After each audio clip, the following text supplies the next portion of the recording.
Hello, my name is Sonali Chopra. Welcome back to another episode of Around the World.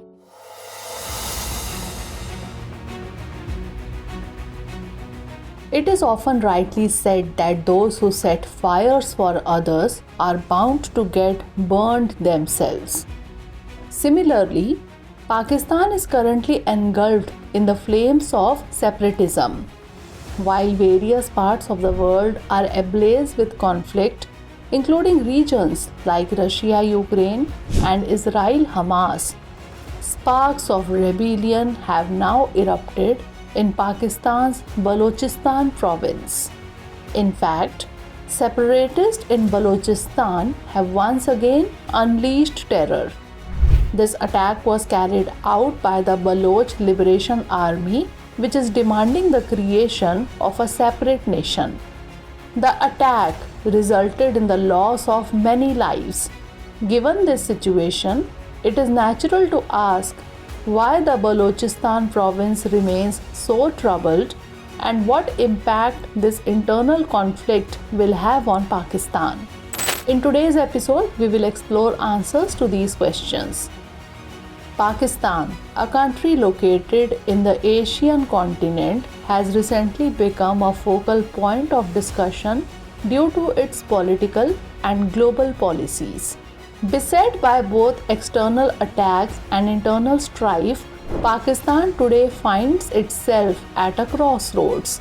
The Baloch Liberation Army, which is demanding independence for the Balochistan province, has carried out attacks across the region, police stations, security forces camps, and various government sites. Additionally, the China-Pakistan Economic Corridor, a key component of China's Belt and Road Initiative, has also come under the attack. As for the province itself, Balochistan spans about 44% of Pakistan's total land area and shares borders with Iran and Afghanistan. It is the largest Pakistani province, but despite being rich in natural resources, remains sparsely populated and impoverished compared to other parts of the country. However, its location and natural resources make it strategically important for Pakistan.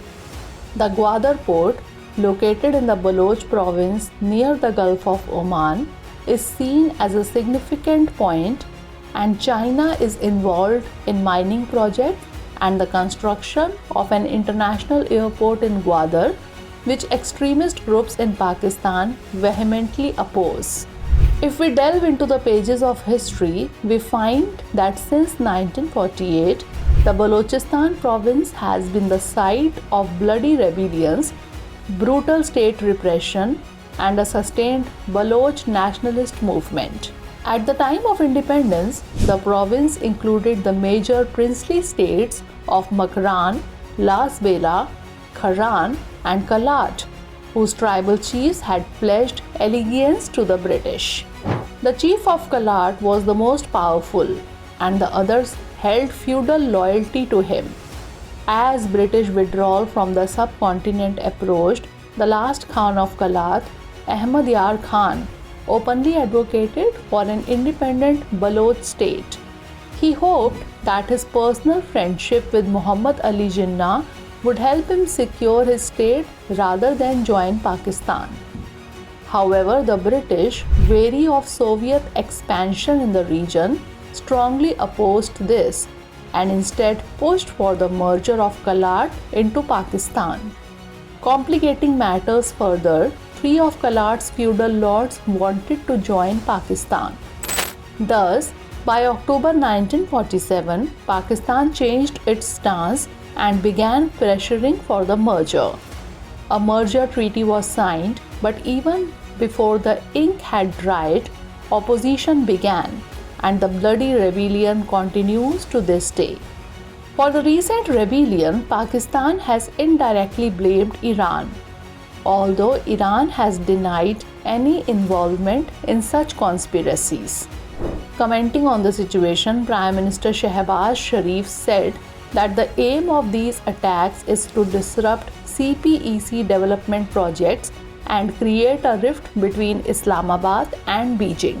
He also mentioned that terrorists want to stop CPEC and development projects and are trying to create differences between the two countries. However, if differences do arise between Pakistan and China, both India and Iran could benefit.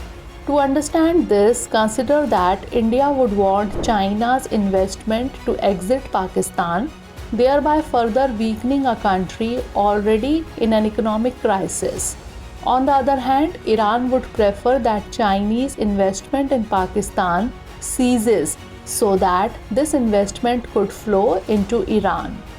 It is worth noting that economic relations between China and Iran has strengthened significantly in recent times. The close relationship between China and Pakistan is not based on a partnership but on mutual interest. It is clear that China wants to gain direct access to the Middle East and India through Pakistan. But when its multi-million-dollar projects are at risk, it is certain to consider alternative routes. Therefore, this time, dealing with the fire raging within its own borders will be a bit more challenging for Pakistan. In the coming days, it will be interesting to see how the unrest in the Balochistan province affects China-Pakistan relations. Now it's time for our Sunday special edition, where we will discuss other important international news. Recently, the annual meeting of the Pacific Islands Forum began in the capital of Tonga, Nuku'alofa. Over 1,500 delegates from nearly 40 countries are participating in this event. The discussions at this meeting focused on the impact of climate change and the strategic regional implications of the ongoing power struggle between China and the United States. Established in 1971, the PIF is an intergovernmental organization that includes 18 member countries from the Pacific region. In recent days, India and the United States have signed a memorandum of understanding concerning the appointment of supply chain security arrangements and liaison officers. This is the latest in a series of bilateral military agreements that have enhanced defense and security cooperation between the two countries over the past decade. During this period, the partner countries agreed to advance priority co-production projects under the 2023 US-India Defense Industrial Cooperation Roadmap, including jet engines, unmanned platforms, munitions, and ground mobility systems. Under this agreement, the US and India will provide each other with reciprocal priority support for goods and services that promote national defense. China and the Philippines once again faced off in the South China Sea, with the Philippine government accusing China of repeatedly engaging in aggressive, unprofessional, and illegal actions in the region. Speaking of this dispute, the South China Sea is located just south of the Chinese mainland and is bordered by Brunei, China, Indonesia, Malaysia, the Philippines, Taiwan, and Vietnam. These countries have been disrupting territorial control in the sea for centuries. China seeks to exert more power and control over this region. So viewers, we conclude today's discussion here and note down today's question. Discuss the issues of unrest in the Balochistan province and explore possible solutions. For more informative content, like, share and subscribe, and do not forget to press the bell icon to get the notifications.